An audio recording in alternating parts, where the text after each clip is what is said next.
आप जितने भी डैक और सुख के भागी बनते हैं, उसके पूर्ण रूप से जिम्मेदार आप स्वयं ही होते हैं। इसमें ईश्वर का कोई भी दोष नहीं। जिसने भगवान को पहचान लिया, उसके लिए तो संसार में कोई अस्पृश्य नहीं है। उसके मन में ऊंच नीच का भेद कहाँ। अस्पृश्य तो वह प्राणी है जिसके प्राण निकल गए हों, अर्थात वह शव बन गया हो। अस्पृश्यता एक वहम है। जब कुत्ते को छूकर, बिल्ली को छूकर नहाना नहीं पड़ता, तो अपने समान मनुष्य को छूकर हम अपवित्र कैसे हुए। जैसे प्रसव वेदना के बाद राहत मिलती है, उसी प्रकार जाति के बाद ही विजय होती है। समाज की बुराइयों को दूर करने के लिए इससे अधिक शक्तिशाली कोई हथियार नहीं। जो भी व्यक्ति जीवन को बहुत अधिक गंभीरता से लेता है, उसे एक तुच्छ जीवन जीने के लिए तैयार रहना चाहिए।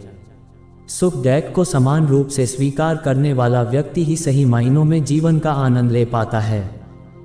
जब जनता एक हो जाती है, तब उसके सामने क्रूर से क्रूर शासन भी नहीं टिक सकता। अतः जात पात के ऊंच नीच के भेदभाव को भुलाकर सब एक हो जाए। शक्ति के अभाव में विश्वास व्यर्थ है। विश्वास और शक्ति दोनों किसी महान काम को करने के लिए आवश्यक हैं। जीवन की दौड़ तो ईश्वर के हाथ में है, इसलिए चिंता की कोई बात हो ही नहीं सकती। इस मिट्टी में कुछ विशेष गुण है जिसमें महान आत्माओं का निवास रहा है। बेशक कर्म पूजा है, किंतु हास्य जीवन है। जो कोई भी अपना जीवन बहुत गंभीरता से लेता है, उसे एक तुच्छ जीवन के लिए तैयार रहना चाहिए। जो कोई भी सुख और दैक का समान रूप से स्वागत करता है, वास्तव में वही सबसे अच्छी तरह से जीता है। कठिन समय में काय बहाना ढूंढते हैं, बहादुर व्यक्ति रास्ता खोजते हैं। जीवन में सब कुछ एक दिन में नहीं हो जाता है। उतावले उत्साह से बड़ा परिणाम निकलने की आशा नहीं रखनी चाहिए। हमें अपमान सहने की कला सीखना चाहिए। हर इंसान सम्मान के योग्य है। जितना उसे ऊपर सम्मान चाहिए, उतना ही उसे नीचे गिरने का डर नहीं होना चाहिए।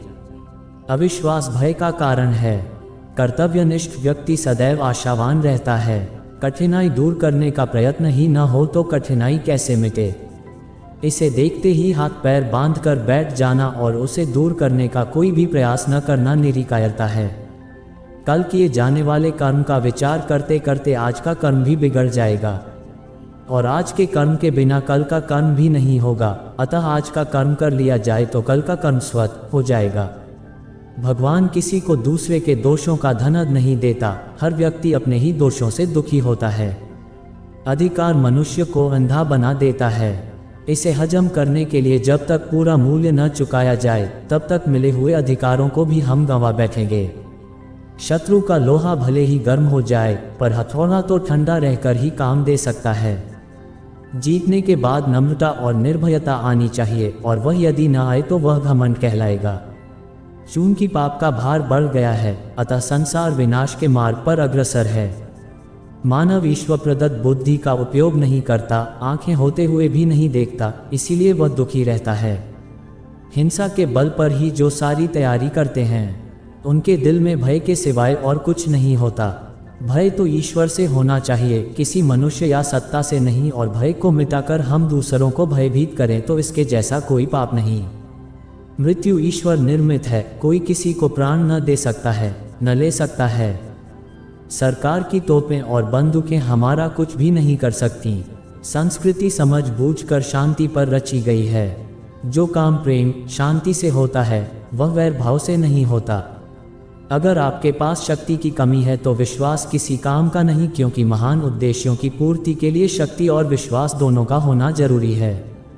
अगर हमारी करोड़ों की दौलत भी चली जाए या फिर हमारा पूरा जीवन बलिदान हो जाए, तो भी हमें ईश्वर में विश्वास और उसके सत्य पर विश्वास रखकर प्रसन्न रहना चाहिए।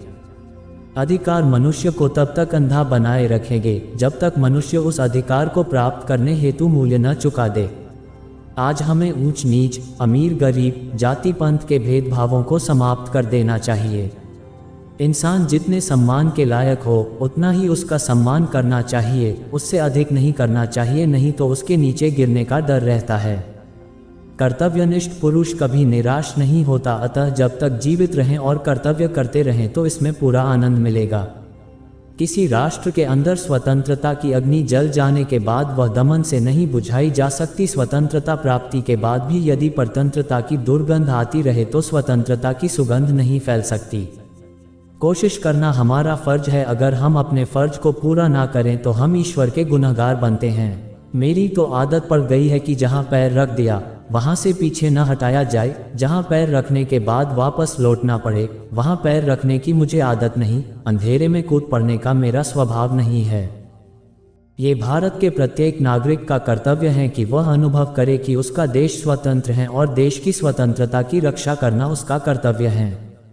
अब हर भारतीय को भूल जाना चाहिए कि वह सिख है, जाट है या राजपूत।